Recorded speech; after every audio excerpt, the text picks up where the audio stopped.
अशोक खरातने 58 नाही तर 150 नाही 2000 महिलेला पाजलं स्वतःचं कोल्ड्रिंक. हा अशोक खरात त्यानं कोल्ड्रिंक पाजलं, ज्या महिलेला पाजलं त्या महिलेचे टेबल टेनिसचे व्हिडिओ व्हायरल कोणी केले. जेव्हा नाशिक पोलीस जेव्हा तपासाला गेली अशोक खरातच्या कॅबिन मध्ये, जेव्हा धाड टाकली, तेव्हा त्यांनी सगळ्यात जिथं जे काय म्हणजे अशोक खरातचा लॅपटॉप असो, त्याच्या पेनड्राईव्ह असो, सगळ्या गोष्टी म्हटलं छान मारल्या आणि जप्त केल्या. नाशिक पोलीस म्हणतात आम्ही कुठलाही व्हिडिओ व्हायरल केला नाही. मग हे टेबल टेनिसचे महिलांचे व्हिडिओ सोशल मीडियावर व्हायरल होऊन राहिले, कोणाचे आहे? का अशोक खरातचे आहे का अजून दुसऱ्याचे आहे? तर हा व्हिडिओ पूर्ण बघा. अशोक खरात संघ जो काम करणारा एक व्यक्ती होता, त्याच्या म्हणजे ऑफिस मध्ये काम करणारा एक व्यक्ती होता, एक नीरज जाधव म्हणून, तो व्यक्ती इथं काम करत होता. आणि तो व्यक्तीला माहित होतं की अशोक खरात कुठल्या पद्धतीचे काम करतो, काय करतो.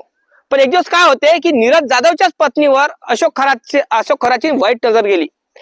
नीरज जाधवची पत्नी ही प्रेग्नेंट असताना ह्या हरामखोर अशोक खरातनं तिच्यावर अत्याचार केला. मग अत्याचार तर केला, तर मग त्या नीरज जाधवला असं वाटलं की साला यानं माझ्या वाईफवर अत्याचार केला, हे चुकीचं आहे.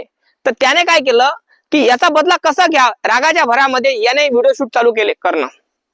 टेबल टेनिसचे व्हिडिओ चालू केले अशोक खरातचे, जे कॅबिन मध्ये काम होत होतं, कांड होत होतं, त्या गेमचे व्हिडिओ चालू केले कोण?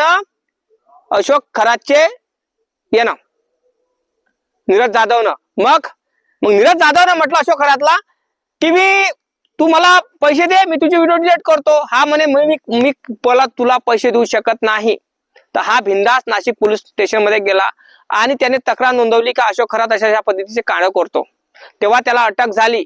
तर दादा ह्या स्टोरीवर आपण हे समजू शकतो की स्वतःवर बितल्याशिवाय माहित पडत नाही. या हरामखोर नीरज जाधवनं अगोदरच सांगितलं असतं, अगोदरच सूचना दिली असती नाशिक पोलिसांना, बाकीच्या महिलेवर अत्याचार झाला असता का? नाही ना.